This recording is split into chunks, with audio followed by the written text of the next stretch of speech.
Professor आज लाल जी 6 दिसंबर बाबा साहब का परिनिर्वाण दिवस, उनको स्मरण करने का दिवस, उनको याद करने का दिवस, उनको उनके संघर्षों को, उनकी उपलब्धियों को और जो कंट्रीब्यूशन, जो योगदान उन्होंने भारत राष्ट्र को दिया है, सबको स्मरण करने का दिन। बाबा साहब को नमन पेश करता हूं। आज समय कम है इसलिए कोई औपचारिकता मैंने नहीं की है। दोस्तों, इतिहास का छात्र हूं तो थोड़ा राजनीति की लीला भी समझता हूं। 6 दिसंबर को ही बाबरी मस्जिद गिराया गया, आपको याद है। 6 दिसंबर को ही बुद्धा इस्माइल एक्सपेरिमेंट भी हुआ, याद होगा। आखिर 6 दिसंबर को ही बाबरी मस्जिद गिराने के लिए क्यों चुना गया? क्योंकि जो लोग संविधान के विरोधी थे, बाबा साहब के विरोधी थे, जो चतुर्वर्ण व्यवस्था इस देश में लागू रखना चाहते थे, जो मनुस्मृति को अपना संविधान मानते थे, उन लोगों ने इस परिनिर्वाण दिवस के महत्व को कम करने के लिए वो दिन चुना। आज वही लोग शासन चला रहे हैं और संविधान की किस तरह से धज्जियां उड़ाई जा रही है, ये हम सबके सामने है। हर बात पे भावना आहत होती है। भाई क्या करूंगा? हम तो भावना आहत विश्वविद्यालय के पहले कुलपति तथागत बुद्ध और आधुनिक भारत के कुलपति डॉक्टर अंबेडकर का शागिर्द हूं। अगर इतना ही आपको दिक्कत है तो अंबेडकर साहब की राइटिंग्स क्यों आप छापते हैं? गौतम साहब यहां बैठे हुए, पहले मेरे से भावना आहत हुई थी, अब गौतम साहब से भी होती। तो मैं तो इनसे कहा था कि सीधा खड़ा होइए और पेज नंबर, वॉल्यूम नंबर में दे देता हूं, पूरे दिल्ली में पर्चा छपवा दीजिए कि नरेंद्र मोदी सरकार में ये किताबें छपी है, ये पेज नंबर है, थावर चंद गहलोत ने शुभकामना संदेश दिया, छपा हुआ है। आप ये तय कर लो कि बाबा साहब को मानते हो कि नहीं मानते हो। वो कहते हैं तो हम सांस्कृतिक काम कर रहे हैं, लेकिन विशुद्ध राजनीतिक काम कर रहे हैं। और हमारे राजनीतिक, मैं तो कहता हूं कि भाई मैं कोई समाज सुधारक नहीं हूं, मेरी विशुद्ध रूप से राजनीतिक समझ है। जो बाबा साहब के सामने ज्यादा झुके, जो संविधान के सामने ज्यादा झुके, उससे सावधान रहने की जरूरत है। जो बोले कि बाबा साहब भगवान है, उससे सावधान रहिए। जो बोले संविधान धर्म ग्रंथ है, उससे सावधान रहिए। मुद्दे बहुत हैं, कल भी मैं आऊंगा, कल विस्तार से बात होगी। आज बहुत सारे वक्ता है।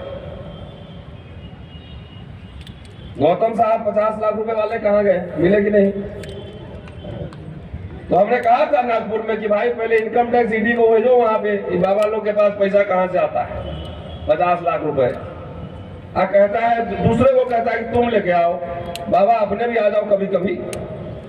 और कितने लोग लेके आओगे ये भी बता देना, चाय नाश्ते का प्रबंध भी करना पड़ता है।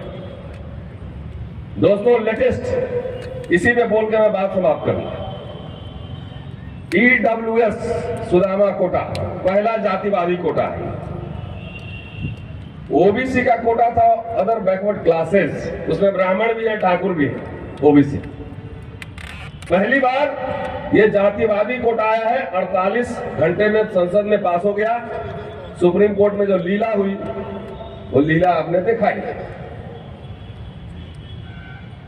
भाई पहला ऐसा, ये इसको अफर्मेटिव एक्शन बोलते हैं, पहला ऐसा ये कोटा है जिसमें न कोई कमीशन बैठा, न सर्वे हुआ, न आंकड़े हैं, कुछ भी नहीं।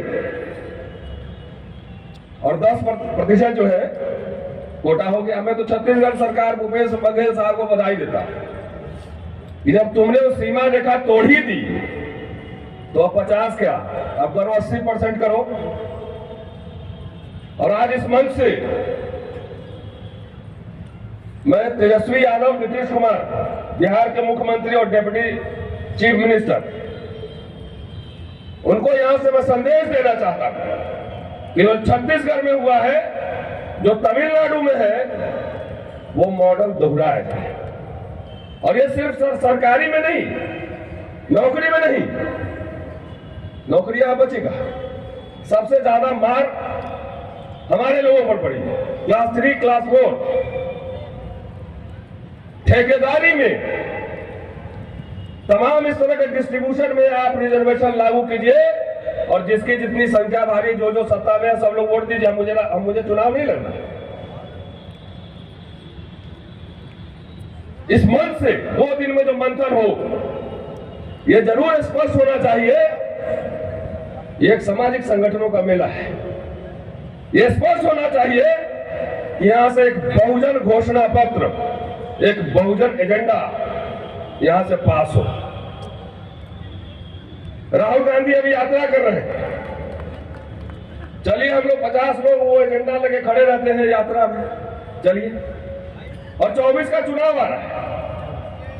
हमारी दिलचस्पी एजेंडा सेटिंग में, एजेंडा सेट करने में। व्यक्तिगत रूप से कुछ नहीं चाहिए, जो भी चाहिए समाज के लिए चाहिए। इससे बहस हो, राष्ट्रीय बहस हो। अगर छत्तीसगढ़ गवर्नमेंट में अब तो लगता है कि जुडिशरी जिस तरह से काम कर रही है बहुत सारे केसेस में, वो खुद ही अपने आप को अप्रासंगिक बना दे। जज साहब बैठे हुए कोलिजियम को लेकर अभी जिस तरीके से चल रहा है सरकार और जुडिशरी में, वो पूरे देश की जनता और दुनिया देख रही है। ये मांगने होने से कोई मिलता होता नहीं, अधिकार बाबा साहब पहले बोल चुके हैं। और दिक्कत इस बात की हो रही है कि अकेला आदमी लड़के जितना संविधान में प्रावधान कर गया, हजारों एमएलए, एमपी, मिनिस्टर्स, ब्यूरोक्रेट्स हो के भी, या संसाधन संपन्न समाज हो के भी उसको बचा नहीं पा रहे। इसलिए मैं आह्वान करता हूं कि बिहार सरकार छत्तीसगढ़ मॉडल वहां भी लागू हो और इस मंच से घोषणा पत्र, बहुजन घोषणा पत्र, भागीदारी हर फील्ड में, आरक्षण नहीं, भागीदारी, ये घोषणा पत्र हो और इसको 2024 का चुनावी एजेंडा बनाया जाए। शुक्रिया। जय हिंद। अम्बेडकर परिवार टीवी को लाइक करें, सब्सक्राइब करें, शेयर करें।